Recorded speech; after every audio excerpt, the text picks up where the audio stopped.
비듬 샴푸 순위 1위라길래 샀는데 머리는 더 가렵고 검은 옷엔 하얀 눈이 내리죠. 그 순간 내가 문제인가 샴푸가 문제인가 멘붕 오셨을 겁니다. 오늘은 광고 문구 말고 실제로 효과 얘기가 많이 나온 것만 골라서 순위를 매겼습니다. 끝까지 보시면 헛돈 쓰는 루트 여기서 끊어드릴게요. 제가 두피 관리 현장에서 가장 많이 듣는 질문이 딱 이거예요. 비듬 샴푸 진짜 되는 거 뭐예요? 지금부터 기준부터 사용법까지 확실하게 정리해서 답드리겠습니다. 결론부터 딱 말씀드리면 해결 방법은 전용 샴푸로 머리를 감는 것이 핵심입니다.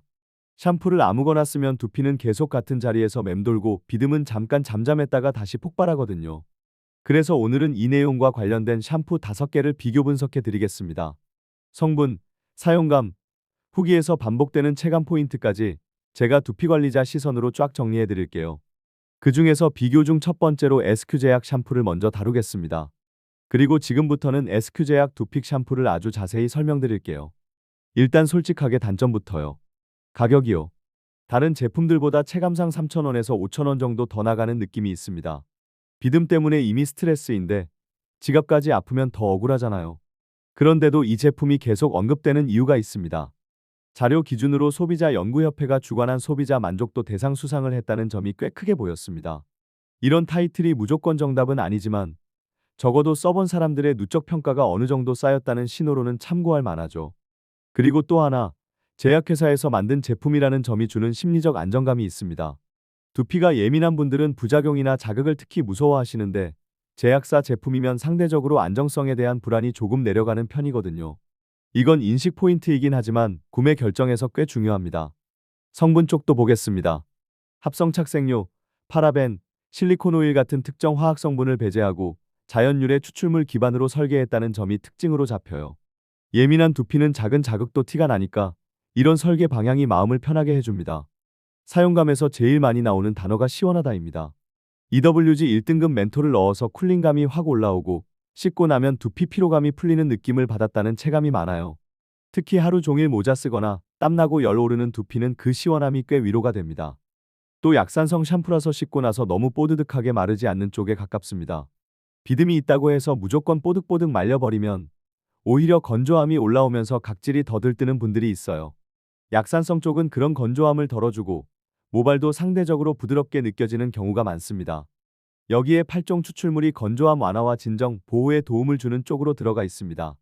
두피는 얼굴 피부랑 비슷해서 자극이 쌓이면 방어막이 약해지고 그때부터 더 잘 뒤집어지거든요. 그래서 단순히 비듬만 잡겠다고 세게만 가는 제품보다 진정과 보호 방향이 같이 가는 게 안정적입니다. 핵심 성분 포인트는 3가지로 정리할 수 있어요. 징크피리치오는 비듬과 트러블 쪽에 자주 언급되는 성분이고 바이오틴은 모발 탄력 느낌에 도움을 기대하는 분들이 많죠. 판테놀은 진정과 보습 쪽에서 자주 쓰이는 성분이라 씻고 나서 당김이 덜하다는 후기가 이해가 됩니다. 그리고 여기서 한 문장이 눈에 꽂힙니다. 지루성 두피염 고민에 도움을 받았다는 사용자 체감 서술이 꾸준히 보인다는 점이에요. 물론 이건 의학적 진단이나 치료를 의미하는 건 아니고 개인차가 크다는 전제는 꼭 깔고 가야 합니다. 그래도 특정 고민을 가진 분들이 반복해서 같은 이야기를 한다면 그건 힌트가 됩니다. 제가 쿠팡이랑 스마트 스토어 후기를 같이 훑어봤거든요. 거기서 비슷한 말이 정말 많이 반복됩니다. 여러분이 가장 궁금해하시는 건 결국 이거잖아요. 그래서 가려움이 줄었냐 비듬이 줄었냐. 어떤 분은 이렇게 남기셨어요. 첫날부터 두피가 덜 간지럽고 긁는 횟수가 확 줄었어요. 또 다른 분은 검은 티 입을 때 어깨에 떨어지던 비듬이 눈에 띄게 줄어서 자신감이 살아났어요. 라고요. 예민한 두피 이야기, 이것도 많았습니다. 자극 있는 샴푸 쓰면 바로 당기고 건조한데 이건 예민한 두피에도 건조함이 덜했어요. 그리고 이어서 머리카락이 부드러워져서 빗질할 때 덜 걸려요. 라는 말까지 같이 나오더라고요. 사용감 쪽은 더 구체적입니다. 거품이 생각보다 잘 나서 두피까지 마사지하기 편했어요. 샴푸 후에 시원한 쿨링감이 딱 와서 열 오른 두피가 식는 느낌이 좋아요. 향에 대한 평도 있었어요. 향이 부담스럽지 않고 괜찮아서 매일 써도 질리지 않아요. 용량에 대한 언급도 눈에 띄었습니다. 용량이 넉넉해서 아낌없이 써도 오래가요. 그리고 제가 제일 좋아하는 후기 유형이 있습니다. 꾸준히 쓸수록 좋아졌다는 말이요. 처음엔 그냥 괜찮네였는데 꾸준히 쓰니까 비듬이 더 잠잠해졌어요. 이런 말은 단기간 기대치가 아니라 루틴으로 자리 잡았다는 뜻이니까요. 심지어 선물 후기도 있었습니다. 남편이 두피 예민해서 선물했는데 반응이 좋았어요. 엄마가 가려움 때문에 힘들어해서 보내드렸더니 다음날 바로 또 사달라고 하시네요. 이런 건 제품이 최소한 거슬리진 않았다는 반증이기도 합니다. 여기까지 들으시면 이런 생각 드실 거예요. 그럼 비듬은 왜 생기는데요? 왜 어떤 샴푸는 듣고 어떤 건 더 심해지는데요? 이걸 이해하시면 여러분이 다음에 뭘 사든 절대 흔들리지 않습니다. 비듬은 단순히 머리를 안 감아서만 생기는 게 아닙니다.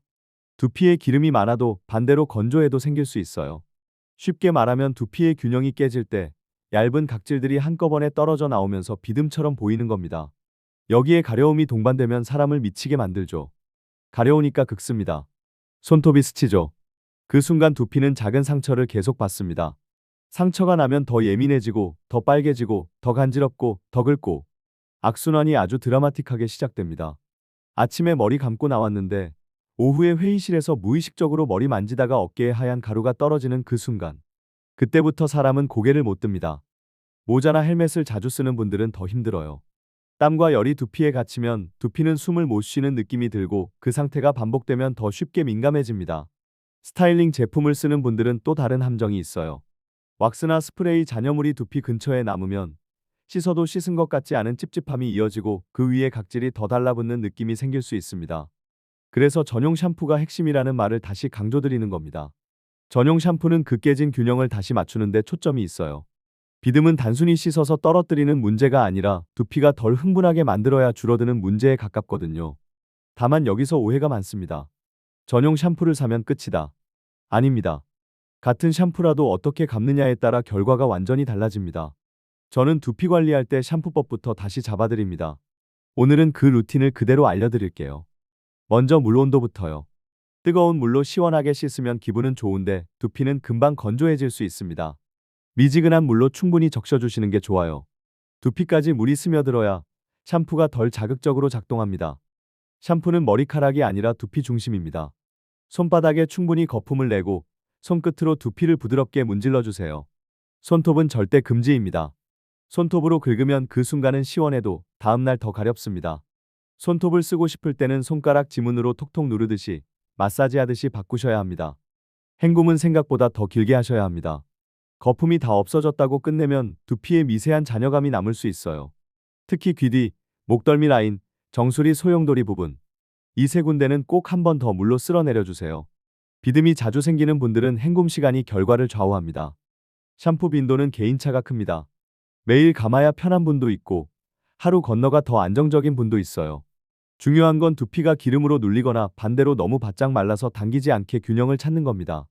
전용 샴푸를 쓴다고 무조건 매일 2번씩 박박 문지르는 건 오히려 역효과일 수 있습니다. 그리고 드라이 습관. 이거 정말 중요합니다. 머리를 대충 말리고 두피가 살짝 젖은 채로 잠들면 두피는 밤새 답답합니다. 습기가 남아있으면 두피가 더 민감해지는 분들도 있어요. 적어도 두피만큼은 완전히 건조시키고 주무셔야 합니다. 드라이기를 너무 가까이 대서 뜨겁게 말리는 게 아니라 거리를 두고 바람으로 말려주시면 됩니다. 왁스나 스프레이를 쓰신다면 샴푸 전에 손으로 잔여물을 한번 풀어주는 습관이 도움이 됩니다. 그리고 제품을 바를 때도 두피에 닿지 않게 모발 위주로만. 자극적인 제품을 쓰면 바로 가렵다 하시는 분들은 특히 이걸 지켜주셔야 해요. 생활 루틴도 무시 못합니다. 스트레스가 쌓이고 잠이 부족하면 두피도 같이 예민해지는 분들이 많습니다. 이건 어렵게 설명할 필요가 없어요. 몸이 지치면 피부가 거칠어지듯이 두피도 똑같이 반응하는 겁니다. 그래서 수면을 1시간만 더 챙겨도 가려움이 덜하다는 분들이 실제로 있어요. 위생도 체크하셔야 합니다. 베개 커버는 생각보다 기름과 땀이 많이 쌓입니다. 모자도 마찬가지예요. 매일 머리를 감아도 베개와 모자가 더럽다면 다시 묻어납니다. 최소 주 1회는 베개 커버를 교체하고 모자는 땀을 흘린 날이면 말려서 관리해 주세요. 그리고 가장 중요한 마음가짐 하나. 가려울 때 절대 손톱으로 긁지 않기. 그게 어렵다면 이렇게 해보세요. 손톱 대신 손바닥으로 살짝 눌러서 진정시키거나 차가운 수건을 짧게 대어주세요. 긁는 행동을 다른 행동으로 바꾸는 게 핵심입니다. 이런 기본 루틴 위에 오늘 이야기한 SQ제약 두픽 샴푸 같은 전용 제품이 올라가면 체감이 더 좋아질 가능성이 큽니다. 특히 쿨링감이 있는 제품은 가려움으로 지친 두피에 심리적 휴식도 주거든요. 다만 다시 말씀드리지만 개인차가 있습니다. 똑같이 써도 누군가는 빠르게 좋아지고 누군가는 천천히 변합니다. 그래서 제가 추천드리는 방식은 과장 없이 이겁니다. 최소 2주에서 4주 정도는 같은 루틴으로 꾸준히 써보세요. 후기에서 꾸준히 쓰니 더 좋아졌다는 말이 나오는 이유가 여기에 있어요. 두피는 하루 만에 성격이 바뀌지 않습니다. 대신 꾸준히 달래면 확실히 조용해지는 경우가 많습니다. 마지막으로 꼭 드릴 말씀도 있습니다. 이 영상은 의학적 진단이 아니고 제가 드리는 정보는 일반적인 두피 관리 기준입니다. 만약 두피에 진물이 나거나 통증이 있거나 비듬과 함께 탈모가 급격히 느껴지거나 붉은기가 심하게 번진다면 혼자 버티지 마시고 피부과 상담을 꼭 권해드립니다. 그게 제일 빠르고 안전한 길일 수 있습니다. 오늘은 비듬 샴푸 순위를 실제 효과 이야기 중심으로 풀어드렸고 비교의 첫 번째로 SQ제약 두픽 샴푸를 깊게 다뤘습니다. 여러분은 이제 순위 숫자에 흔들리지 않으셔도 됩니다. 두피는 신호를 보내고 우리는 그 신호를 읽어서 제대로 대응하면 됩니다. 오늘부터는 어깨 위에 눈 내리는 일, 진짜로 끝내봅시다.